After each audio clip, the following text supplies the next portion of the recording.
públicos como privados, foram 40% de hospitais públicos, e daí esse estudo, ele trouxe uma visualização dos pacientes graves em todo o Brasil. Aqui na figura do Brasil, mostra a quantidade de UTIs que participaram. A gente vê aqui que participou mais UTIs do Sul e do Sudeste, mas foi possível captar dados do Brasil como um todo.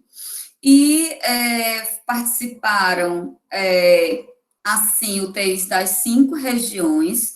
A gravidade desses pacientes foi diferente, de acordo com, principalmente, os recursos que essas UTIs tinham.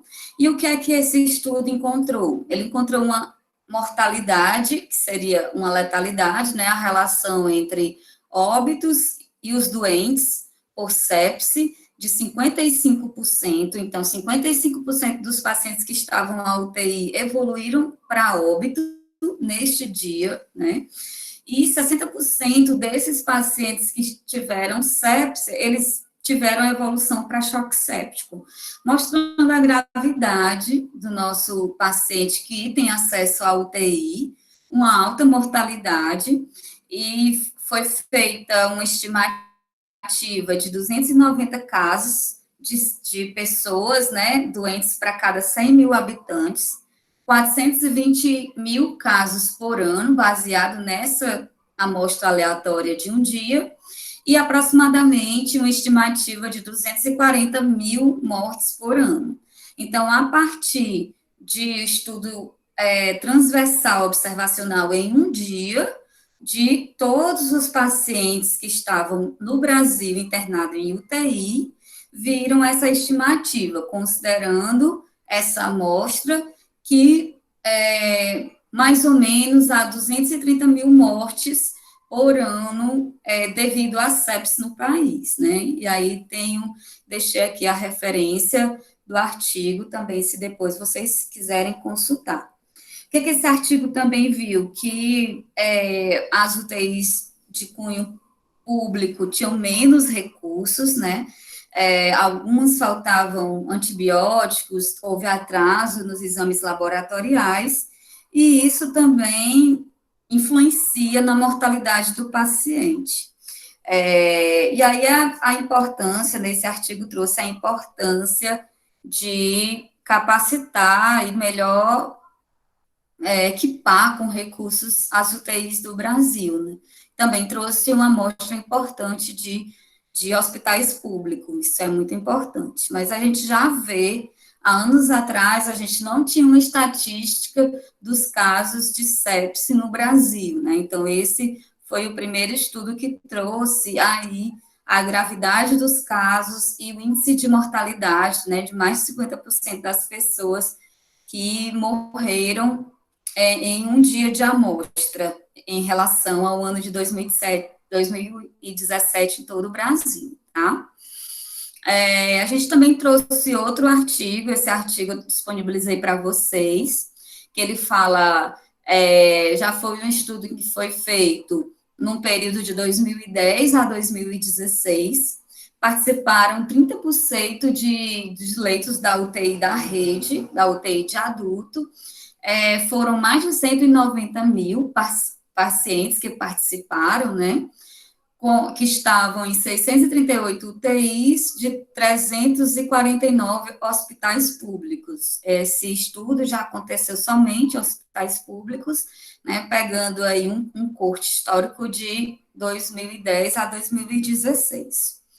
O que é que esse estudo mostrou? Né? Mostrou, primeiro, uma letalidade de 55%, né? Então, assim, confirmando um pouco os dados do estudo anterior, que mais de 50% das pessoas que adoeceram evoluíram a óbito, né, no Brasil, mostrando aí uma importante causa de mortalidade.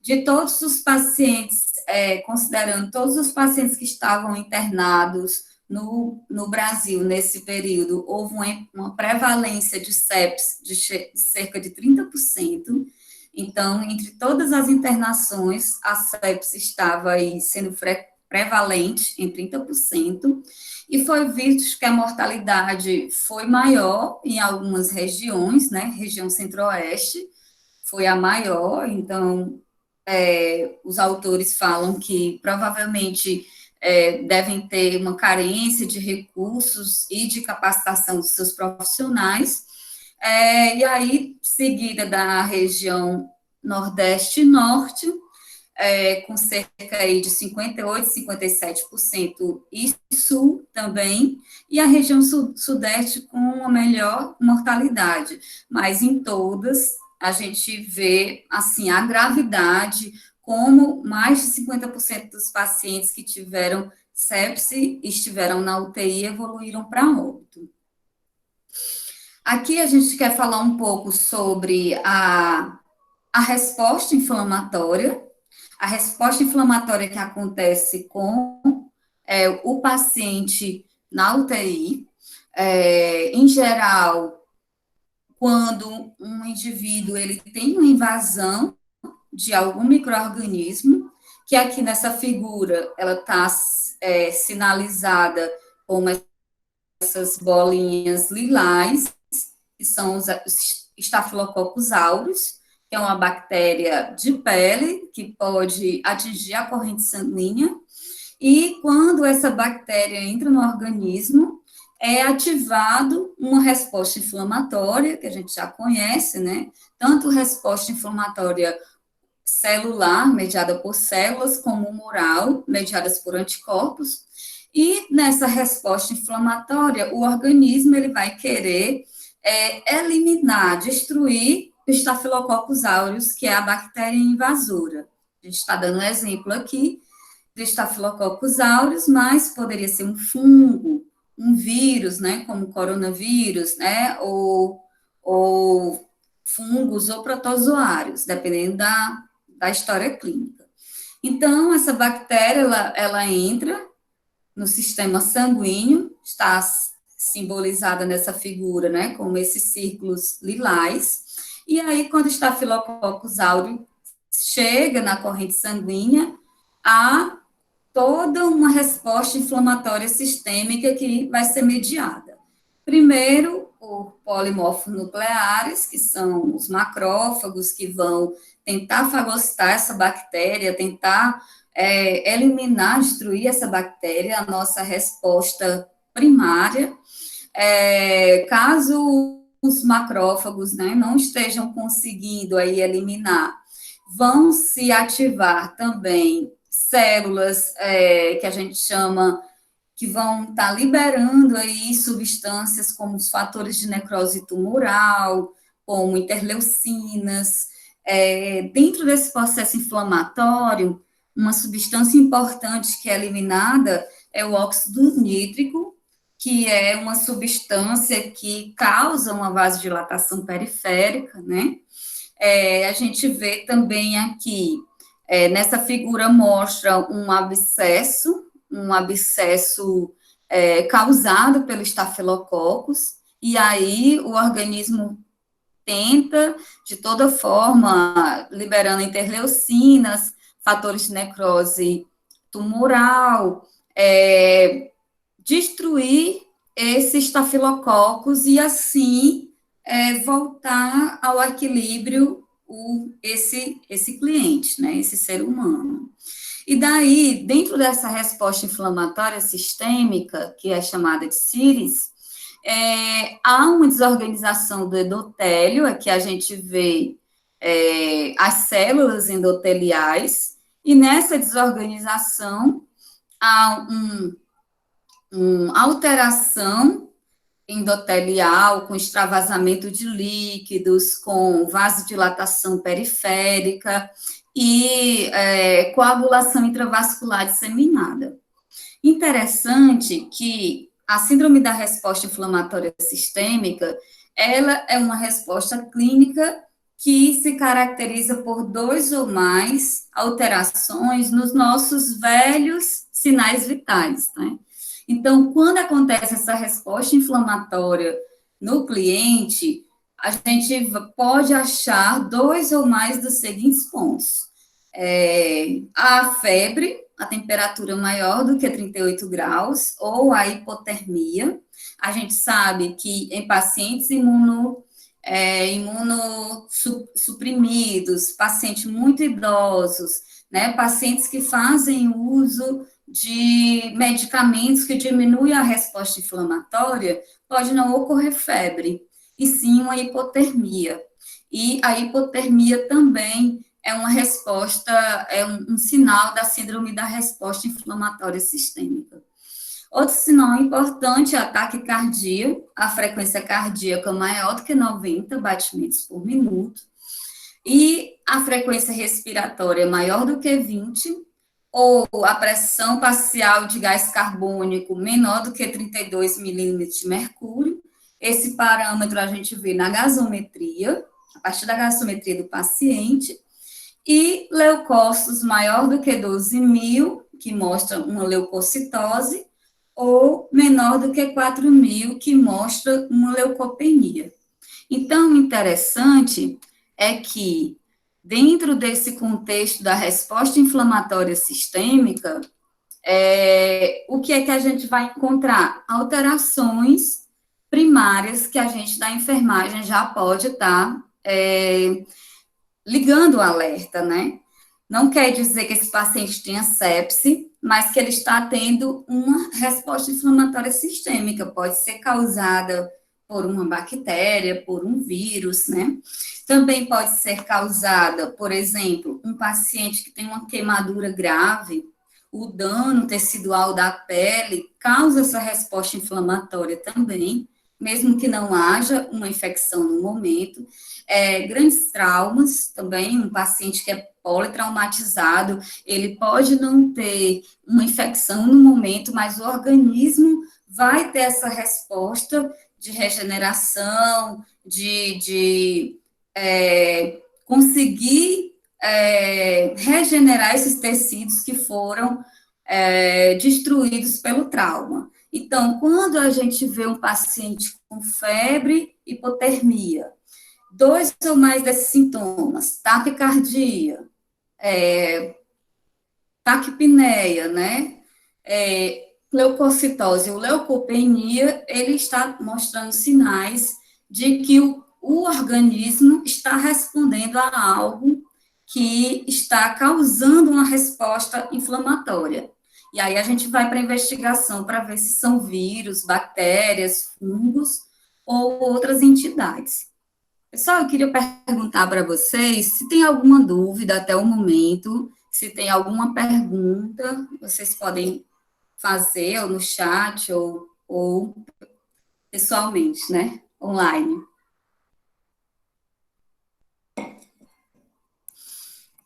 Teria alguma pergunta? Show. Então, a gente pode continuar.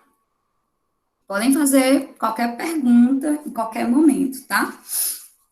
E aí, pensando, a gente tem, né, um papel importante da enfermagem a estar identificando sinais, dois ou mais, da síndrome da resposta inflamatória sistêmica. E daí, vamos comentar aqui a resposta inflamatória sistêmica mediada por alguns micro-organismos.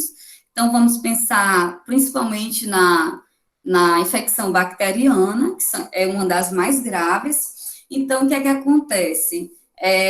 Existe a presença, esse desenho esquemático mostra, né, a presença de micro-organismos, que o foco pode ser um foco pulmonar, um paciente que tem uma pneumonia, pode ser um foco na pele, por exemplo, uma celulite ou uma úlcera venosa infectada, pode ser também uma infecção do trato urinário, em que o paciente já tem infecções de repetição e, junto com o envelhecimento, pode ter disseminação desse organismo. Então, quando há uma resposta desorganizada do organismo frente a um patógeno, vai acontecer a resposta inflamatória sistêmica, que a gente vai identificar pela febre ou hipotermia, pela taquicardia, taquipneia, leucocitose ou leucopenia. E daí essa resposta inflamatória sistêmica, ela vai causando uma disfunção endotelial e da microcirculação. Então, na figura anterior que eu mostrei, a gente viu que essa desorganização, essa ativação do óxido nítrico, que é um vasodilatador, de próprios componentes endógenos, vão fazer com que haja uma vasodilatação dos vasos. E essa disfunção endotelial, ou seja, o endotélio são como as paredes dos vasos sanguíneos. E com a resposta inflamatória, essas paredes, elas se desorganizam, então há extravasamento de líquidos, esse sangue fica um pouco mais denso, há também ativação das plaquetas, que é o que a gente chama da coagulação intravascular disseminada, e essa disfunção endotelial na microcirculação, nos pequenos vasos sanguíneos, vão causar uma hipoperfusão em todos os órgãos. Os primeiros órgãos a sentir é o coração, é o pulmão e o sistema nervoso central. Mas uma série de órgãos vão ter disfunções orgânicas. E aí eu coloquei aqui uma figura para vocês. Essa figura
voltei, pessoal. Como é que tá aí o áudio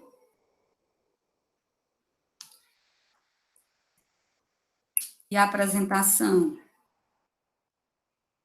Show, né? Tá ótimo. Show. Queria checar com vocês se vocês ouviram a explicação sobre a alteração da microcirculação no slide que tem 3 fotos com a alteração da microcirculação. Estamos nesse momento? Estamos juntos? Pronto. Então, o que é que a gente quer falar aqui? A gente está nesse ponto da resposta inflamatória, causando a disfunção endotelial, em que a gente vê alteração no endotélio dos vasos sanguíneos, principalmente da microcirculação. O sangue vai ficando mais denso, vai aumentando a coagulação intravascular, né, aumentando a formação de trombos, e isso vai ocorrer, né, vai promover a hipoperfusão, uma diminuição da quantidade de sangue que chega nos órgãos. Daí eu estava mostrando, checar se está tudo ok aí. Vamos colocar o slide, né, que caiu. Show.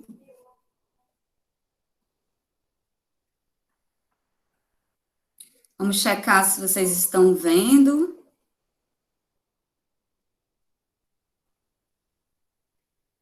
Chegou aí a apresentação? Ótimo.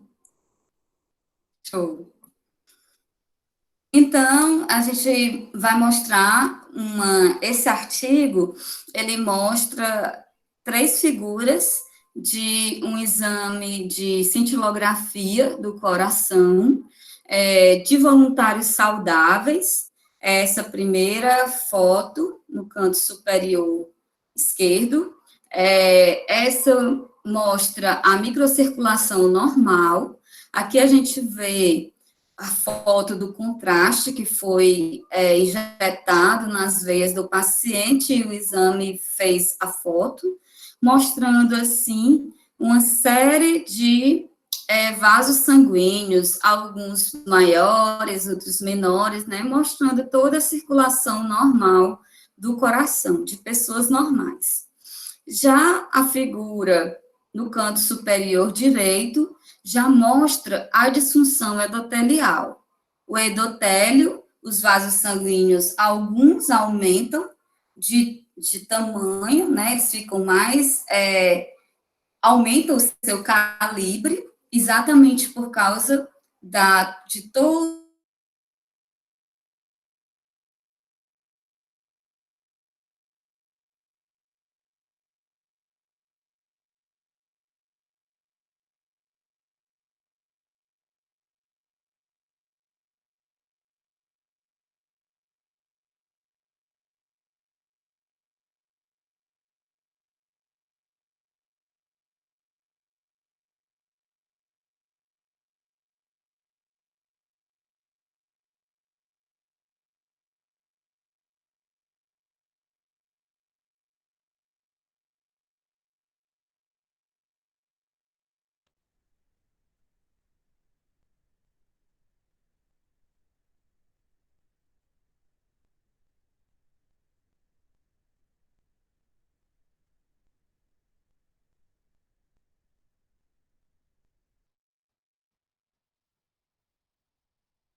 E aí, gente, voltou, travou? Show, voltou. Certo. Então, vamos continuar. Então, nessa parte inferior, a gente vê aí a microcirculação, já toda, alguns vasos entupidos, já com trombos, e com outros vasos aí de maior calibre.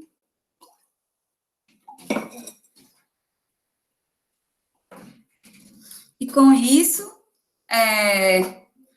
a partir da resposta por micro-organismos, que causa a resposta inflamatória sistêmica, que vai promover aí uma insuficiência endotelial na microcirculação, o paciente pode ter o que a gente vai chamar de sepse.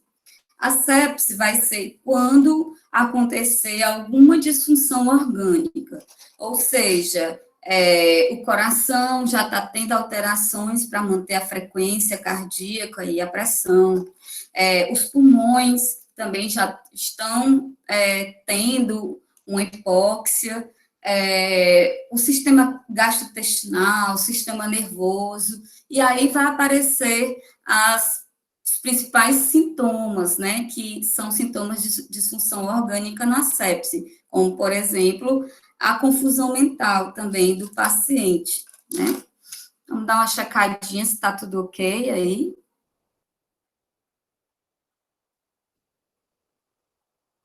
Show. Vamos continuando.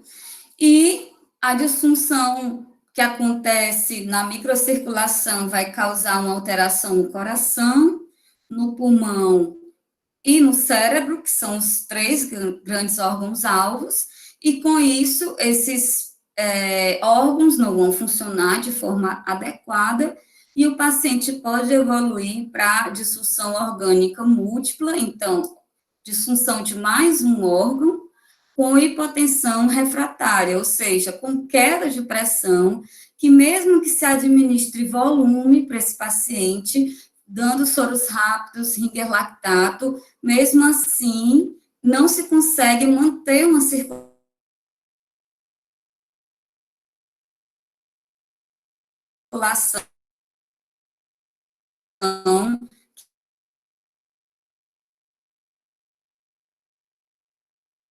que é a irrigação. Então, nesse slide, eu quero salientar com vocês a importância aqui da detecção dos sinais de resposta inflamatória sistêmica, né, que é febre ou hipotermia, leucocitose ou leucopenia, taquicardia, taquipneia. Então, 2 ou mais desses sintomas mostram que está acontecendo uma resposta inflamatória sistêmica. Se nós, como enfermeiros, detectamos essa resposta de uma forma rápida, a gente pode estar implementando ações numa equipe multidisciplinar que vai estar diminuindo aí a disfunção no endotélio, na microcirculação, porque aí todos os órgãos, né, todos os vasos sanguíneos têm endotélio, então essa disfunção vai alterar a microcirculação e evitar exatamente a hipoperfusão dos órgãos, porque todos os órgãos vão receber um fluxo sanguíneo. Então, a partir do momento em que a gente detecta mais rápido a resposta inflamatória sistêmica, a gente pode estar evitando as alterações endoteliais e de hipoperfusão. Em alguns serviços, se escolhe trabalhar tem resposta inflamatória sistêmica, 2 ou mais dos sintomas, já abre o protocolo sepse. Em outros serviços, precisa ter a disfunção de ao menos um órgão. Por exemplo, um paciente oligúrico ou com creatinina alterada, já mostra que o rim está tendo uma disfunção. Então, isso vai variar de serviços, porque a gente usando a resposta inflamatória sistêmica vai ser mais sensível, mas também a gente vai atuar mais precocemente. Mas se a gente for trabalhar só com a detecção de sepse, que é quando há alguma alteração orgânica, né, sistêmica, ao menos em um órgão, o paciente já pode evoluir de uma forma mais grave para choque, e aí o índice de mortalidade dele pode ser maior. Entretanto, pode ter aí uma economia de laboratório e de antibióticos, então vai variar muito do serviço. Depende, normalmente, para fazer a questão do protocolo sepse. Então, a fisiopatologia da sepse envolve aí a hipotensão, a microtrombose, que vai dar uma hipoperfusão tecidual. E daí, o coração, essa fotozinha mostra, né, que o coração, como ele não está recebendo bem oxigênio, devido à alteração na sua microcirculação, né, do próprio tecido cardíaco, junto com a disfunção da microcirculação dos diversos órgãos, o paciente pode evoluir da sepse para choque séptico. Então, assim, a gente traz os 3 conceitos principais dessa aula. Resposta inflamatória sistêmica, que é a resposta do organismo frente a uma agressão. A sepse, que é quando acontece a disfunção de ao menos um órgão. E o choque séptico, que é quando acontece disfunção de múltiplos órgãos, em que o coração já não consegue manter a pressão arterial, e aí, mesmo fazendo volume de líquidos, o paciente entra em choque, precisando usar drogas vasoativas, tá? Eu queria ouvir um pouquinho de vocês, de quem trabalha em UTI, qual é o protocolo que usam, né? Se usam a parte da CIRS, já da resposta inflamatória sistêmica, ou só quando acontece uma disfunção de algum órgão. Queria ver do pessoal que está aí, se alguém trabalhar em UTI.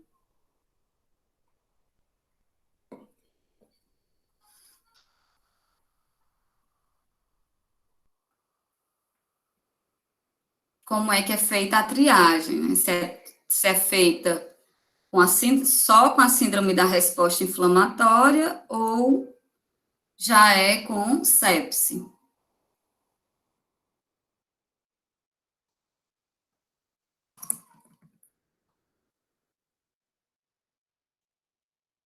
Quem é que trabalha em UTI que possa dialogar um pouco com a gente?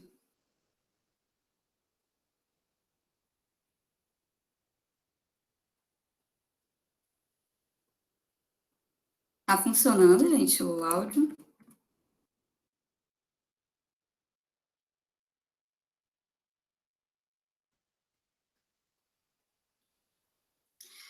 O Tiago está comentando aqui que no hospital a CIRS serve como alerta e quando há disfunção abre o protocolo sepse. Isso, temos um protocolo sepse, né? Isso acaba sendo uma forma de estar toda a equipe atenta para isso, para a questão do reconhecimento precoce, como também da implementação do protocolo sepse. Obrigada, Tiago, por ter compartilhado um pouquinho com a gente, né? Se tiver mais alguém aí, olhar aqui no chat.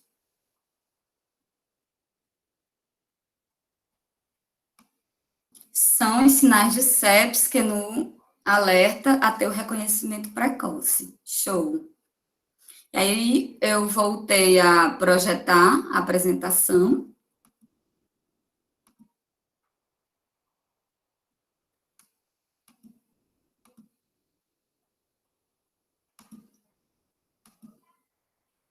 E daí a gente traz, né, atualmente, há um terceiro consenso de atualização de sepsis e choque séptico, tá?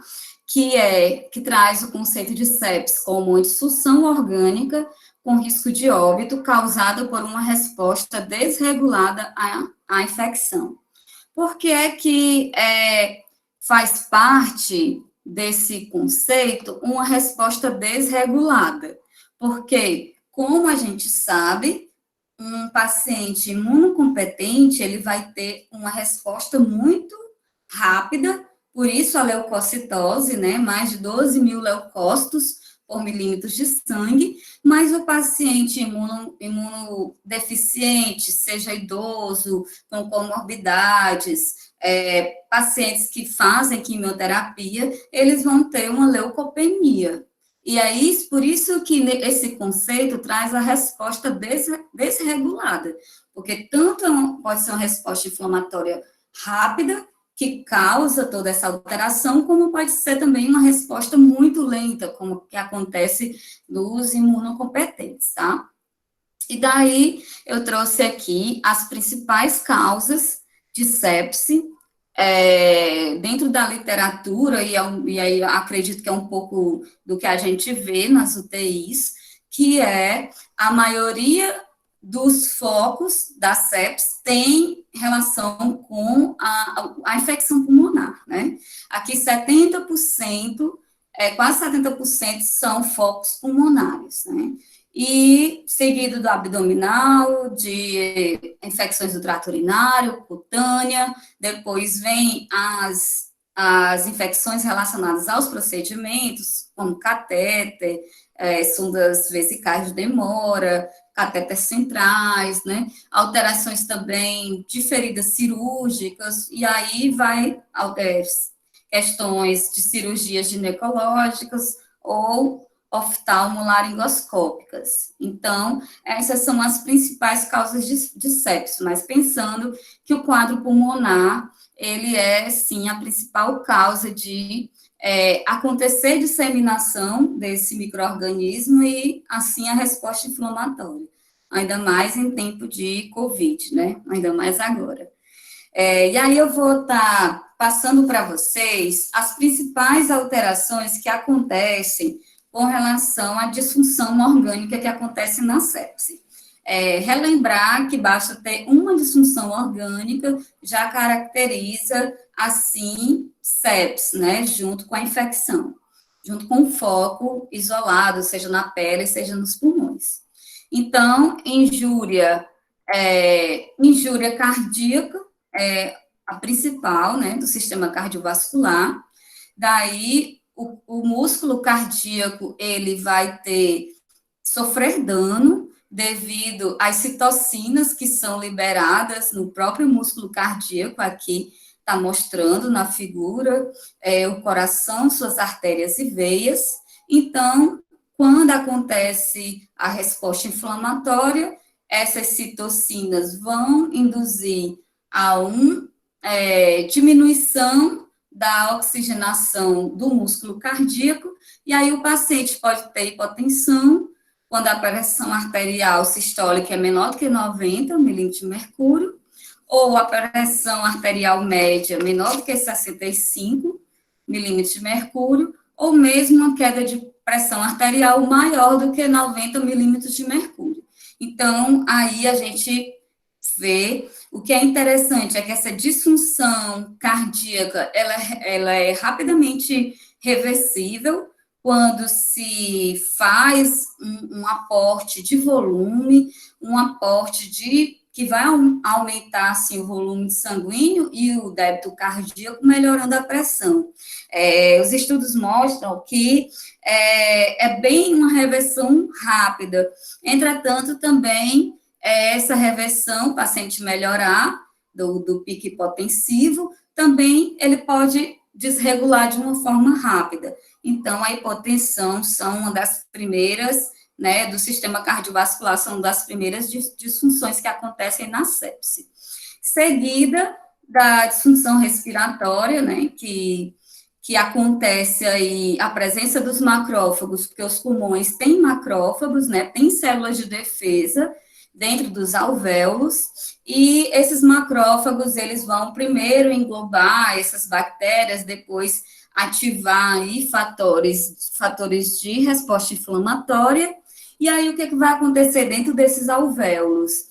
Vai acontecer uma coagulação intravascular nos alvéolos, que na parte dos capilares que revestem os alvéolos, e aí esses alvéolos vão diminuir a irrigação sanguínea e vão ter mortes de alguns alvéolos devido às alterações nos capilares.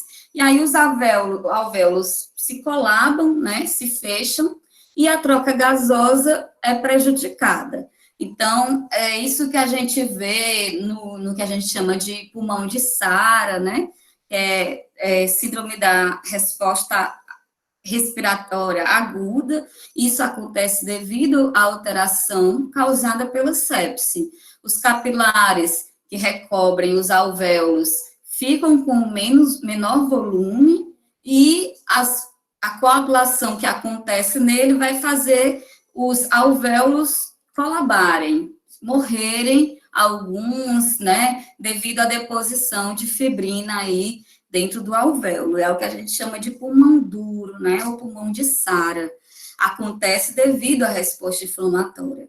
E um sinal que vai caracterizar a sepse vai ser a razão entre a pressão parcial de oxigênio e a fração inspiratória, dada pelo ventilador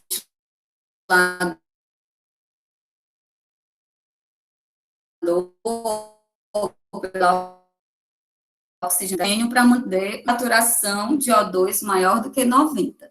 Então, se a gente está com um paciente só com um oxímetro de pulso, no oxímetro de pulso vai mostrar a saturação de oxigênio, a quantidade de hemácias que estão ligadas ao oxigênio. Então, se o paciente em ambiente ele não consegue manter uma saturação maior do que 90, ele precisa de oxigenoterapia, seja por catéter nasal, seja por máscara de Venturi ou reservatório, então esse é um sinal de disfunção orgânica. Já a relação entre a pressão de oxigênio e fração inspirada de O2 se dá a partir da análise da gasometria, em que se avalia a pressão parcial do gás carbônico no sangue arterial e a relação entre essa pressão dividida pela fração inspirada de oxigênio, que pode ser até 100%, se essa relação tiver menor do que 300, é um indicativo de que o paciente está com disfunção orgânica devido à sepse. Outra alteração importante que ocorre é no sistema nervoso central, né? É aquele famoso agitação do paciente. E aqui sempre eu digo, né, para os nossos colegas e alunos, nunca vamos deixar para lá uma queixa do cliente. O paciente está começando a rebaixar, o paciente está agitado, evoluindo para coma, torpor, isso pode, dentro da sepse, demonstrar alterações também a nível de encéfalo.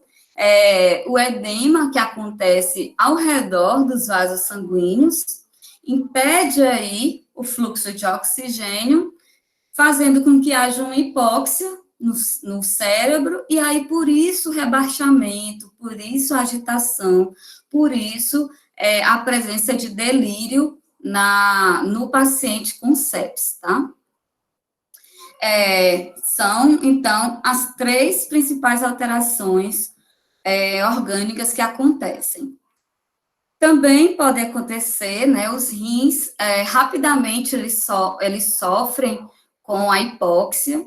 Então, se o coração não está conseguindo manter uma pressão arterial adequada, se acontece uma hipotensão sistêmica, os rins, né, como é um órgão mais periférico em relação ao cérebro, ele vai ter uma vasoconstricção no fluxo sanguíneo renal, para que esse sangue que está ali nos rins vá para o coração, para o cérebro e para os pulmões. E com menos sangue circulando ao redor dos glomérulos, né, dos rins, vai acontecer o cliente a oligúria. Então, aqui no protocolo sepse traz uma medida importante, que se o paciente tiver menos do que 0,5 ml por quilo por hora, é considerado oligúria, ou se tiver uma elevação da creatinina sérica no sangue, maior do que 2 miligramas por decilitro. Então, os rins também são órgãos importantes que sofrem com a sepse.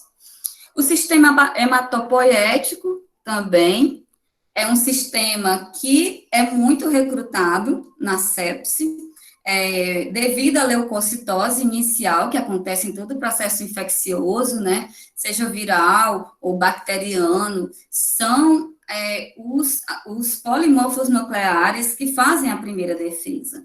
Então, com o tempo, a medula óssea ela pode entrar em falência também. A medula óssea que está presente nos órgãos como externo, fêmur, né, nos grandes ossos, elas podem entrar em falência, tanto por uma migração maciça de leucócitos para um foco infeccioso, por exemplo, se o paciente tem um abscesso pulmonar, então vai ter uma migração muito rápida de leucócitos para aquele local, ou mesmo a medula óssea não consegue produzir tantas células de defesa. E aí a gente pode detectar com relação às plaquetas, que elas caem de 100 mil, ou a redução de 50% no número de plaquetas nos 3 primeiros dias, né? Então, isso mostra que o sistema hematopoético não está conseguindo produzir células, plaquetas para conter a sepse. O sistema gastrointestinal, vocês tiveram aula aí pela manhã, com certeza, né, é um dos também atingidos e que nós da enfermagem rapidamente detectamos quando a gente vê aquele paciente começando a fazer resíduo, né, a gente faz a ausculta abdominal e não escuta aí os sons abdominais, né, de movimentação peristáltica, então a gente já traz aquela atenção, né? Nossa, o intestino do paciente está parado, então vou ter que ter cuidado com as gavagens, com o volume infundido. Se ele está séptico, a circulação do intestino também é diminuída, né? As alterações de microcirculação.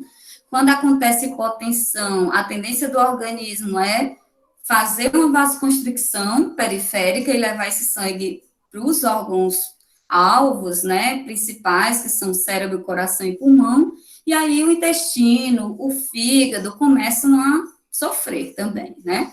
Então, dentro da parte hepática, aumento das transaminases, TGO, TGP, gama-GT, que são, aqui a gama-GT é uma enzima específica do fígado, né? Então, o fígado, por estar recebendo menos sangue, também entra em disfunção, e o fígado, como é um grande produtor de albumina, ele com menos sangue, ele vai causar, né, não vai estar produzindo a albumina necessária. E aí o sangue do paciente vai ter menos albumina e mais sangue extravasado, menos volume sanguíneo e menos débito cardíaco. Por isso que, às vezes, a gente precisa repor albumina nos pacientes sépticos. E o sinal importante da falência do fígado é o aumento da bilirrubina maior do que 2 vezes o valor de referência. A gente lembra aí que a bilirrubina é o resultado do metabolismo das hemácias, né, feito no baço, mas a diluição da bilirrubina indireta para a bilirrubina direta é feita pelo fígado, né? Então, quando o fígado não está metabolizando a bilirrubina insolúvel numa bilirrubina solúvel, devido à falta de circulação, então, esse excesso de bilirrubina vai ficar no sangue e vai aparecer também nos exames de sangue, né? E aí eu queria ouvir um pouquinho de vocês, como é que, se vocês, quais são as disfunções orgânicas que vocês já observaram no paciente com sepsis? Quais foram as principais que chamam a atenção de vocês, dentro dessas que a gente comentou?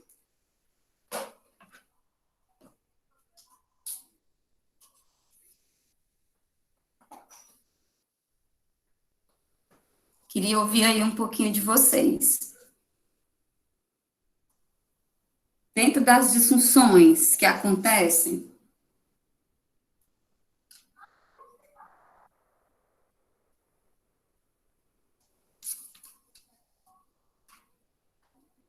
hipotensão e oligúria, né? Então, a gente vê aí a parte do sistema cardiovascular, né, e do sistema renal. Muito bem, Tiago. Mais alguém?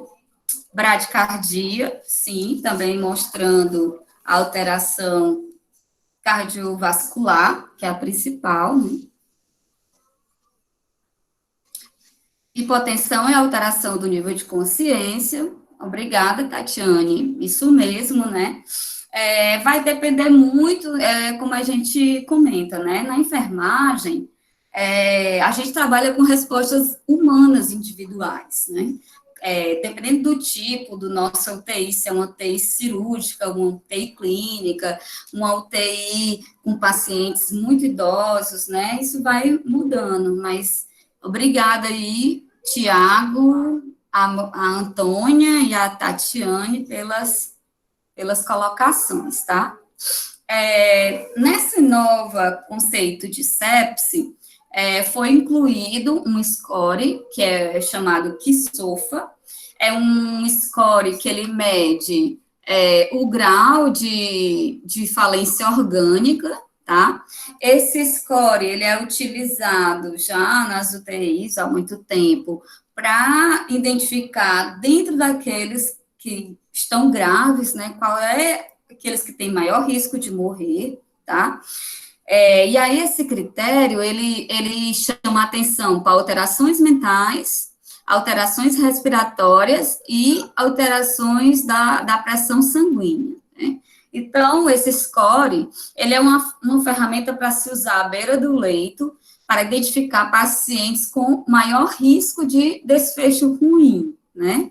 Então, se a pressão tiver menor do que 100, frequência respiratória menor do que 22 e alteração do estado mental com a escala de Glasgow menor do que 5, é um indicativo, de 15, desculpe, é um indicativo de que esse paciente está mais grave, né?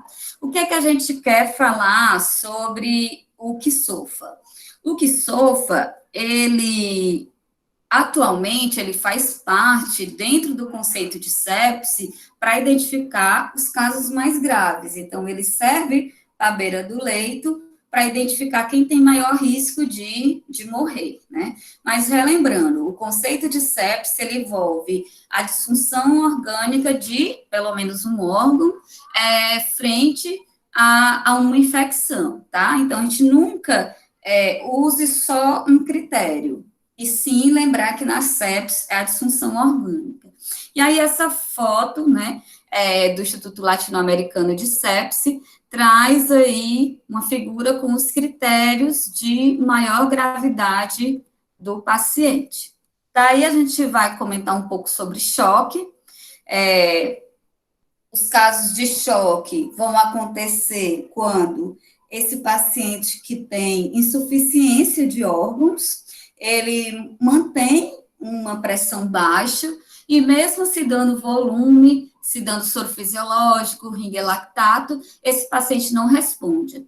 E aí ele entra com drogas vasoativas. Se a gente não tratar essa hipotensão refratária, ou seja, essa queda de pressão que não melhora mesmo com o volume de líquidos, o paciente pode evoluir rapidamente à morte por insuficiência de órgãos e choque. Então, o conceito de choque aí vai quando, principalmente, né, assim, há esse conceito de que se precisa de droga vasoativa, noradrenalina, em bomba de difusão, EV, é porque esse paciente está em choque séptico, tá?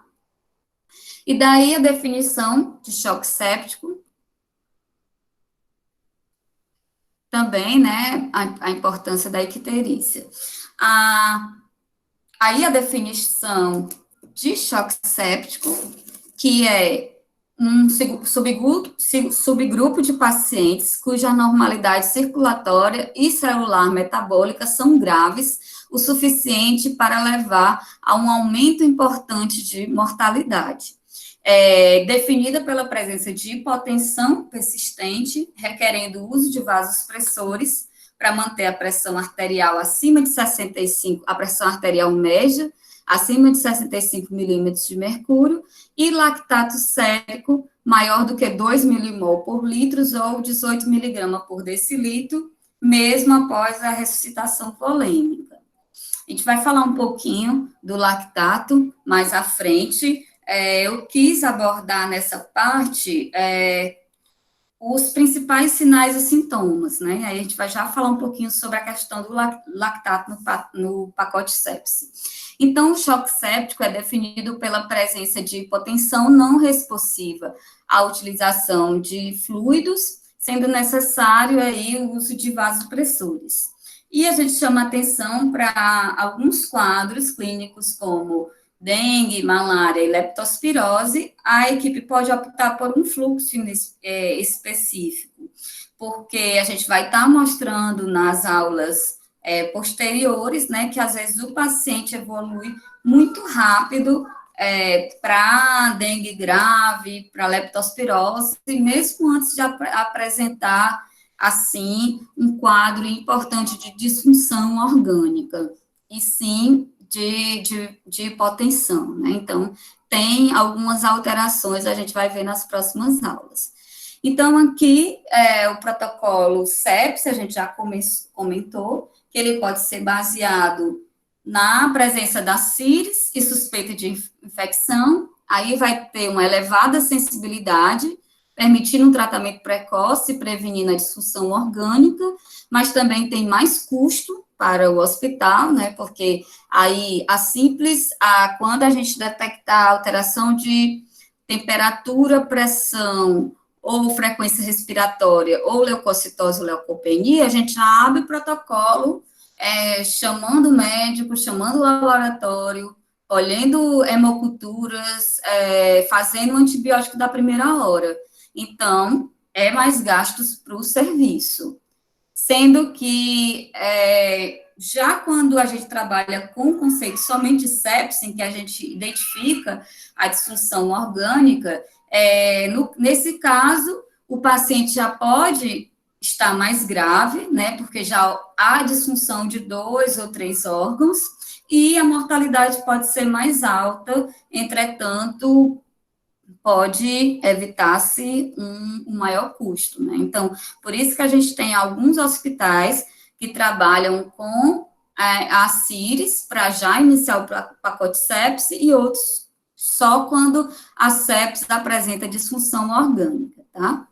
E aí eu mostro essa figura que o início da disfunção orgânica, se a gente for trabalhar só com as manifestações clínicas da sepse, a gente vai ter um tempo para reconhecer, e daí, esse tempo, a gente vai implementar o pacote de 1 hora, e aí, até 6 horas. Na primeira hora, a importância da primeira dose de antibiótico, volumes e vasopressores, se necessário, e a otimização hemodinâmica aí, no cuidado do paciente nas próximas 6 horas.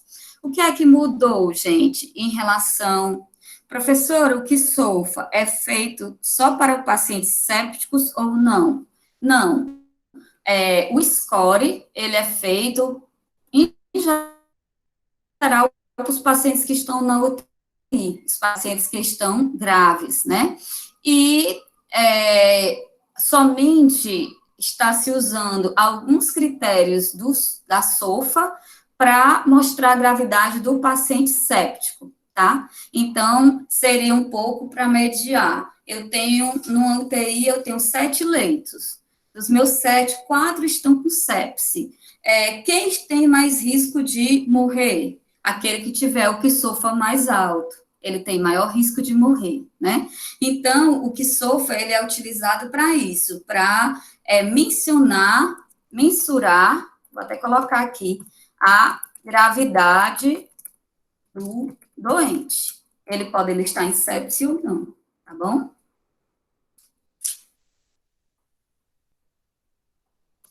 E aí eu queria comentar com vocês nessa linha do tempo, eu queria mostrar um pouquinho para vocês do que é que mudou, né? A gente teria a CIRS aqui, antes do início da disfunção orgânica, E a gente tinha antes um pacote de 3, de 6 e de 24 horas, né? E o que é que viu? Você viu que no pacote de 3 horas o paciente evoluía bem, no de 6 também, mas nas próximas 24 horas a mortalidade do paciente aumentava muito. Então, por isso que em 2019 houve a atualização do pacote de 1 hora e de 6 horas somente. Então, não tem mais o pacote de 24 horas, tá? E daí, o que é esse bundle ou pacote? Alguns já devem ter ouvido falar, né? Eu trouxe aqui a definição. É uma forma estruturada de melhorar os processos de cuidado e o resultado do paciente. Então, primeiro ponto, o pacote não deve ser só um papel em que eu vou criar um checklist para praticar, mas é um processo de melhoria que vai acontecer na assistência como um todo desse paciente. E esse processo de melhoria é multiprofissional, ele não é só da enfermagem também, né? É multiprofissional também. Então, é um conjunto de ações, a gente já parte disso, quando a gente vai trabalhar com enfermeira assistencial, ou se eu estou trabalhando com a parte de CCIH, de educação permanente, a gente tem que olhar como um processo. E não só como, mais um impresso que eu vou só ticar e vou fazer ou não fazer. É um processo de melhoria de cuidados, né? Então, é um conjunto pequeno e simples de medidas baseadas em evidência, de geral de 3 às 5. Então, essas medidas não são da cabeça do diretor ou do cabeça do pessoal da CCIH, ou eles vão variar muito de hospital para hospital, de instituição para instituição, não. Esses bundles, eles vão ser baseados nos estudos clínicos, né, de pacientes com sepse. Se eles melhoram na primeira hora, se melhoram na segunda, na terceira, né, que todas essas implementações são feitas a partir de estudos clínicos, a partir da autorização do Comitê de Ética em Pesquisa, né? Então, são evidências científicas. E quando realizadas coletivamente, de forma consistente, associa-se no melhor desfecho dos pacientes. Então, os pacotes precisam refletir uma melhora do processo e uma melhora do cuidado interdisciplinar, que envolve medicina, enfermagem, farmácia, nutrição, odontologia, como nós vamos ver, né? Então, o pacote de primeira hora vai ser os exames de gasometria para avaliação, além da pressão parcial de oxigênio de gás carbônico, né? Se há algum distúrbio metabólico ou respiratório, também o valor do lactato, o hemograma, creatinina, bilirrubina e coagulograma. Então, esses são os pacotes da primeira hora, em que eu vou ter uma condição clínica e laboratorial desse nosso paciente quanto às alterações orgânicas, né? O resultado do lactato, ele deve sair nos 30 primeiros minutos, e o lactato, né? De onde vem o lactato? O lactato ele está aumentado no sangue quando acontece um metabolismo anaeróbio, ou seja, sem oxigênio, devido a uma diminuição da circulação naquela célula, né? A gente conhece o lactato muito bem quando a gente faz aquela atividade física e extrapola, né? A respiração fica muito rápida, e aí depois você fica com os músculos tudo doído, né? O que é aquilo? É o excesso de lactato, porque os músculos aí estriados, músculo liso, todos os músculos estão trabalhando com pouco oxigênio. E aí o resultado, né? Aqui um pouquinho de bioquímica, quando a geração de energia através do ADP para ATP, ocorre sem oxigênio, a gente vai ter como metabólito final o lactato e o piruvato. Então, se os órgãos, se o coração, o pulmão, os rins estiverem em disfunção orgânica, estiverem com seu metabolismo sem oxigênio, eles vão produzir o lactato, e esse lactato vai aumentar no sangue, né? Então, se aumenta 2 vezes o nível de referência, ou seja, maior do que 36 miligramas por decilitro, então é o que a gente chama de hiperlactatemia, tem muito lactato no sangue. A nossa realidade é que a maioria dos serviços só tem lactato pela gasometria. Eu queria até ouvir de vocês como é que é no serviço de vocês, se vocês conseguem fazer o laboratório, fazer a dosagem do lactato sérico sem ser na gasometria, ou junto com a gasometria. Queria saber de vocês.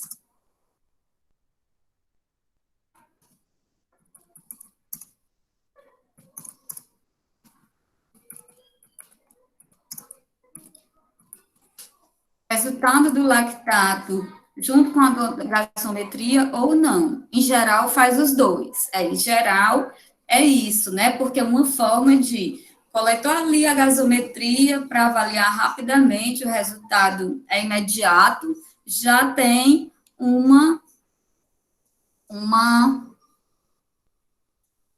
parâmetro de como está o lactato, né? Então, nesse pacote da primeira hora, é preciso liberar os resultados desse exame nessa primeira hora, né?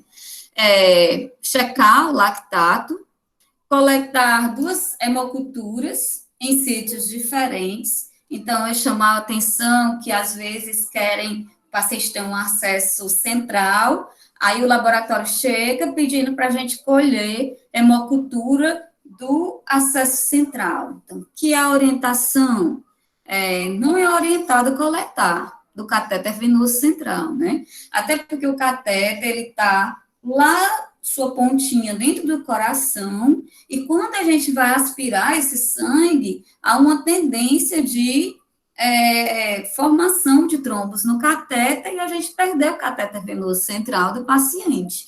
Então, a recomendação é hemocultura em 2 sítios diferentes, exatamente para conseguir pegar o sangue periférico e identificar qual é o agente bacteriano, né?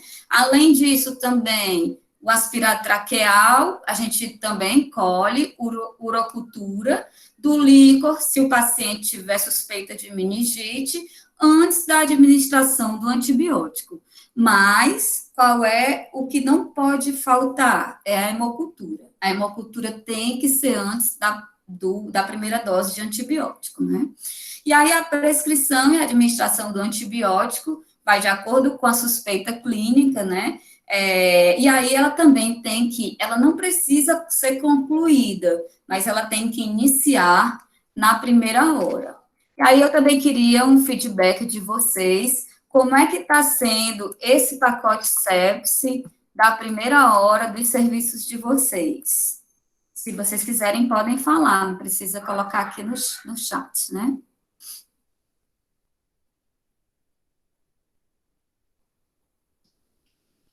Vocês estão conseguindo abrir o protocolo sepse, vou chamar o laboratório, o médico prescreveu o antibiótico, o laboratório colhe os exames, eu colho cultura de aspirado, cultura de urina, e pego esse medicamento na farmácia, preparo e administro em 1 hora. Como é que está sendo a experiência de vocês?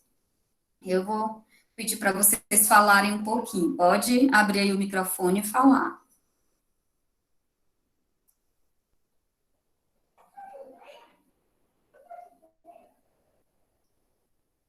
O que é que vocês acham desse pacote da primeira hora? Ele está sendo factível ou não?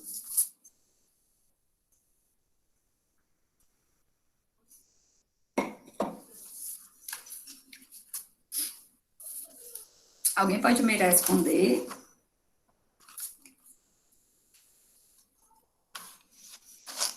Já estão bem aceitados pelas equipes, né? Que bom, que bom. Isso é muito bom, Ricardo.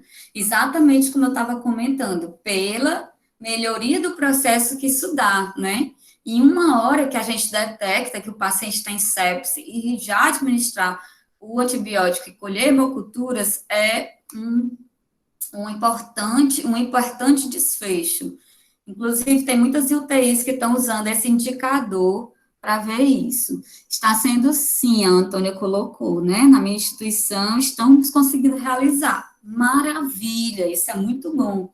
Isso tudo melhora a questão da qualidade do serviço, tanto nas emergências como na UTI. Muito bom, né? E na instituição pública em fase inicial. Tem essa variação, né?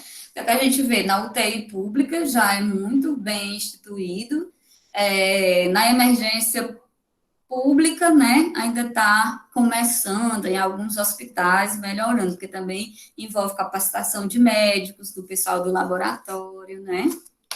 Muito bem, isso mesmo. Só tem um pouco de resistência por parte da equipe médica. É verdade, a gente nota mesmo isso, né? Porque às vezes diz assim, fulano avaliou nesse instante, vocês já estão chamando para avaliar novamente, né? Nas UPAs já é uma rotina, nas UPAs do Estado. Isso é muito bom. Então, certo, isso mesmo. É feito tudo na primeira hora, a Valdiana está dando depoimento, né, onde o trabalho, existe auditoria que acompanha, né, é verdade, a auditoria é boa e é ruim, né, em alguns, porque estão introduzindo os pacotes, né, os bundles. Certo, gente, muito bom esse feedback de vocês, né? Isso mesmo. E aí a gente vê como é imprescindível a nossa avaliação clínica, né? Eu amo dar essa aula de sepse, eu amo dar compartilhar esse tempo, porque a gente vê muito da cientificidade, né, da nossa profissão, da nossa evolução, dos diagnósticos de enfermagem, né? O quanto que eles vão aprimorando, melhorando com o serviço, né? Isso mesmo. Aqui, gente, eu trouxe para vocês um pouco uma padronização, mas cada hospital pode fazer de forma diferente, de acordo com o seu perfil, e principalmente o perfil microbiano, né? Tanto das infecções comunitárias que acontecem no hospital, como as infecções relacionadas à assistência à saúde, né? A gente comentou sobre isso. As infecções comunitárias são aquelas que podem acontecer, né, em menos de 72 horas da admissão do paciente, e as infecções relacionadas à assistência à saúde, aí, a partir de 48, 72 horas, ser relacionadas ao procedimento. Então, a gente comentou que o principal foco é o foco pulmonar. No foco pulmonar, vai variar, mas, em geral, a padronização é usar ceftraxona ou cefatoxina, associada à claritromicina, nas infecções pulmonares. Para pacientes com DPOC, pacientes idosos, podem usar também a levofloxacina. Se paciente com história de DPOC, já pode utilizar um cefepime, e se pneumonia aspirativa, normalmente usa associado à clindamicina. Aqui, na outra coluna, mostra um pouquinho das infecções quando é relacionada à assistência à saúde, a piperacilina tazobactam, que é o tazocin, né? Se alta prevalência de estafilococo resistente à oxa, já pode usar a vanco, ou a teico, ou a linezolida. Se a pessoa já usou esses antibióticos, pode trocar pelo imipenem ou meropenem. E se o local tiver alta prevalência de germes multiresistentes, a pseudomonas e a cinetobacter e a klebsiella, pode avaliar também o uso das polimixinas. No caso de infecções urinárias, também podem usar quinolonas, como levo, homoxifloxacina, e também podem usar as cefalosporinas de terceira geração, como ceftriaxona e cefotaxina, e quando a infecção relacionada à assistência à saúde, usam imipenem ou meropenem. No caso de foco abdominal, de infecção comunitária, ceftriaxona, metronidazol e ampicilina associados, né? Se for relacionado à assistência à saúde, pode ser o imipenem e pode associado ao metronidazol ou agenda. Em partes moles e pele, cefalosporina de primeira geração ou oxacilina, e se tiver necrose, pode associar a clinda. Na infecção relacionada à assistência à saúde, a vanco ou a tecloplamina. Como é que normalmente, quais são os antibióticos que mais são usados na prática de vocês? Dos pacientes com sepsis. Desses que a gente citou, qual seria o que é mais utilizado? Quando a gente aciona o protocolo sepse. O Tazocin, né, 4,5 miligramas, exatamente, né? Vamos ver mais. Alguém mais algum? Tazocin, clinda, também. Isso. Urnazin e clindamicina. Quais os outros? Nazim é a associação da ampicilina com o sulfobactam. Hoje é bem comum quando se sabe a causa do foco. Mas se dentro dos focos, por exemplo, pulmonar, e aí dá essa suspeita e a gente já começa, né? Isso mesmo, gente. Muito bom a participação de vocês, tá? Quais são as outras ações que envolvem o pacote de 1 hora? Utilizar a infusão estendida de antibióticos como a piperacilina tazobactam, que é o Tazocin, né, ou meropenem, essa dose estendida de 3 horas, com exceção da primeira dose, que é em bolos, e logo que é identificado o foco, sai o resultado da cultura, esse antibiótico pode mudar, né? Se o paciente realmente estiver usando um antibiótico que não tem uma sensibilidade para aquele antibiótico, pode ser alterada.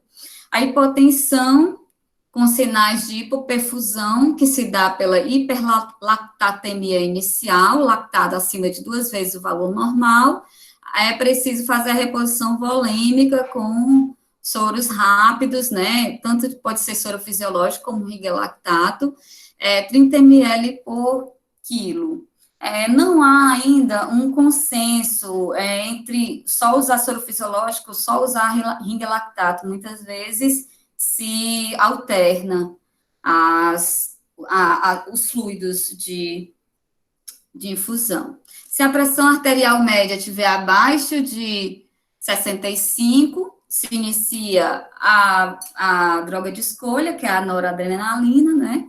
Em caso de hipotensão ameaçadora à vida, pode-se iniciar o vasopressor mesmo antes da reposição volêmica em veia periférica, enquanto se providencia o acesso central. Isso é um ponto. Vamos dar uma olhadinha aqui no comentário do Ricardo, né? Com muito cuidado com a reposição, por conta da função cardíaca comprometida. Isso mesmo, Ricardo. A gente não pode fazer muitos soros rápidos se o coração não tá tendo uma força de ejeção adequada, né? Por isso aí a importância da capacitação médica e também de nós como enfermeiros, né? Porque a gente começa a dizer, doutor, não vamos encharcar o paciente, doutor, não vamos encharcar o paciente. Faz aí um ausculto cardíaco, um ausculto pulmonar, vamos ver para esse paciente não fazer um edema agudo de pulmão, né, pelo excesso de líquido. Então, é muito importante. Relação a paciente dialítico também, isso, paciente renal crônico, né? Então, é por isso que no pacote pode iniciar drogas vasoativas mesmo antes da reposição em algumas situações. E também a gente sabe que tem um risco, né, de lesão tecidual, mas também a literatura mostra que passar um catéter central numa pessoa com hipovolemia aumenta o risco de perfurar o pulmão, né, de perder tempo no procedimento invasivo e o paciente evoluir para óbito, né, que infelizmente a gente às vezes vê a teimosia da instabilidade do paciente e a gente precisa, nem que seja no acesso periférico, iniciar aí a noradrenalina, tá? Já estamos nos encaminhando para o nosso final desse primeiro tempo, né? É importante o registro da reavaliação do status volêmico e da perfusão tecidual, inclusive com uma nova coleta de lactato em até 6 horas, tá? E os pacientes com hipoperfusão em níveis de hemoglobina abaixo de 7 devem receber transfusão, né? Depois do status volêmico ser restaurado. Pode-se utilizar corticoides para evitar o choque séptico refratário, né? Ou seja, naqueles em que não se consegue manter a pressão arterial mesmo com ressuscitação volêmica e uso de vasopressor. Pode ser dada uma dose pequena de hidrocortisona, né, 50 miligramas a cada 6 horas, na tentativa de diminuir um pouco dessa exacerbação da resposta imunológica. Pode-se fazer também a ventilação mecânica protetora, para evitar que o paciente tenha uma parada, né, de repente, da respiração. Então, pode fazer uma ventilação, tanto invasiva como não invasiva, protetora. É importante usar baixos volumes correntes, 6 ml por quilo de peso do paciente, aí na programação do ventilador, né, e uma pressão de platô abaixo de 30 centímetros de mercúrio, para manter sempre o alvéolo aberto, né, mesmo na expiração, para promover essa troca de oxigênio, e a pressão arterial de O2 ficar variando aí na gasometria entre 70 a 90 milímetros de mercúrio. Outros pontos importantes é que o cuidado que a gente precisa ter com a glicemia. A hiperglicemia é secundária à resposta endócrina metabólica, também à infecção. Então, o paciente, ele pode ter alterações de hiperglicemia e também de hipoglicemia. Então, a meta, nas 6 horas, é manter esse paciente com a glicemia abaixo de 180, e evitar também episódios de hipoglicemia ou alterações abruptas. É melhor a glicemia ficar 170, 160, do que ficar 180, 60, 120, porque essa variação também traz uma alteração metabólica para o paciente que vai prejudicar a sua recuperação. Outros pontos é que hoje trabalhar com paciente UTI, ele precisa de uma linha de cuidado, né, de uma nutrição adequada, da fisioterapia respiratória e motora adequada, também do tratamento fonoaudiológico e também suporte psicológico precoce do serviço social. Por que isso? Porque os estudos apontam que depois que o paciente tem revertido esse sinal de sepse, ele pode ter transtornos de ansiedade, devido ao quadro, né, de quase morte, devido ao choque séptico, à sepse.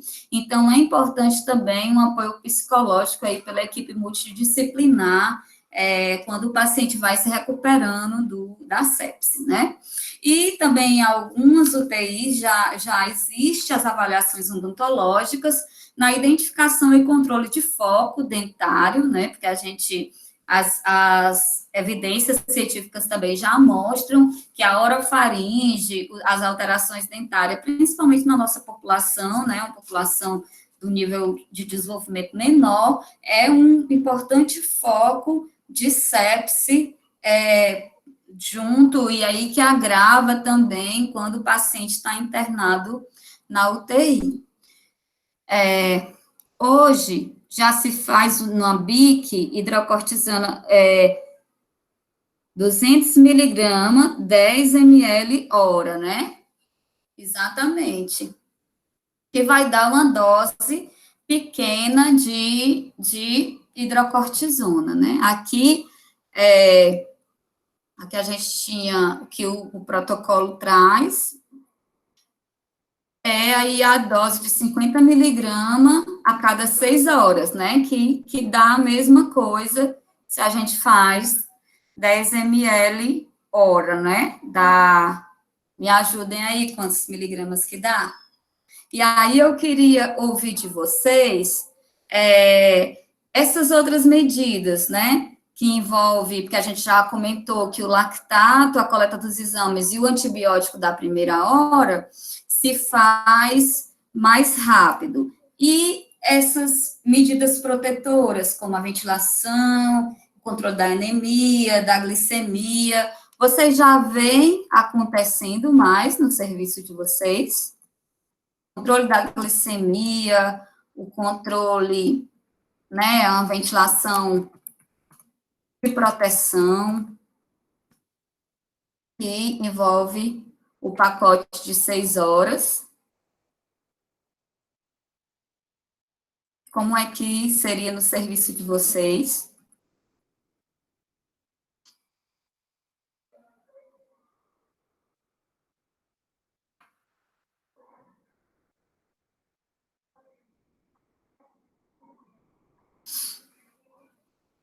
Queria perguntar também se vocês estão usando a administração de antibiótico estendido,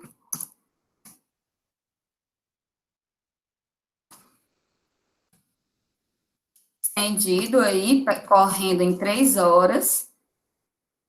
Quando identificado e iniciado o protocolo, faz uma monitorização mais intensiva. Mas eu estou perguntando assim, se vocês veem esse cuidado com a glicemia, por exemplo.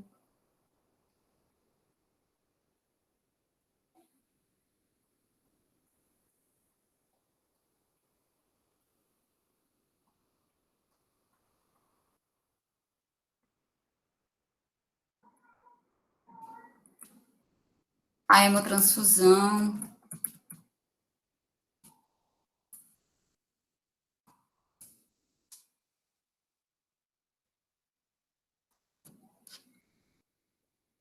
E aí,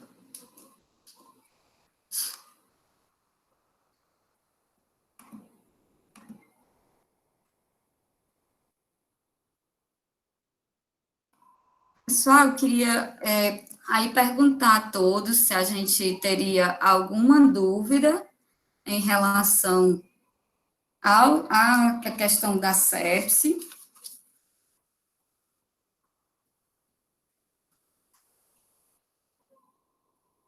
Os sinais passam de 30 em 30 minutos e vão espaçando as horas de acordo com a melhora do cliente. Muito bom, né? Que isso faz parte daquele registro e da monitorização clínica do paciente. Isso mesmo. Teria mais alguma colocação? A gente faz um quiz, a gente vai dar um intervalo agora, né? Quero combinar com vocês, né, e com a Arisa, quanto tempo mais ou menos está sendo esse intervalo. E aí eu vou botar aqui aí eu coloquei no chat um Google formulário que tem um caso e algumas perguntas para a gente, vocês puderem responder e a gente combinar para voltar com do intervalo.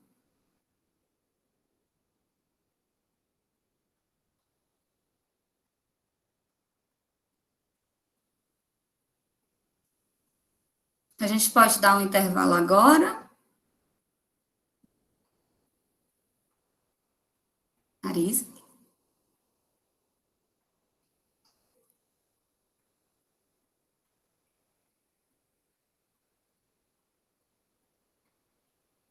Certo. Daí eu queria só pedir para vocês clicarem aí no link e daqui a 15 minutos ou 20 minutos a gente volta. 15, pode ser? Se a Arisa, 15. Ah, 15. 15 minutinhos, né? Queria que vocês confirmaram aí se o link, no caso, abriu, o link abriu. Show. Pronto.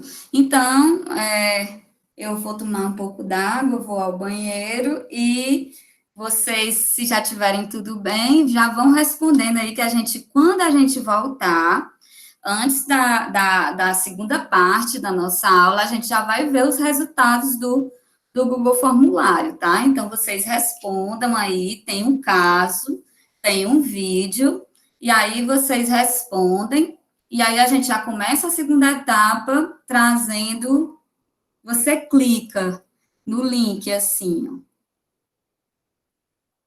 Esse link aqui, ó.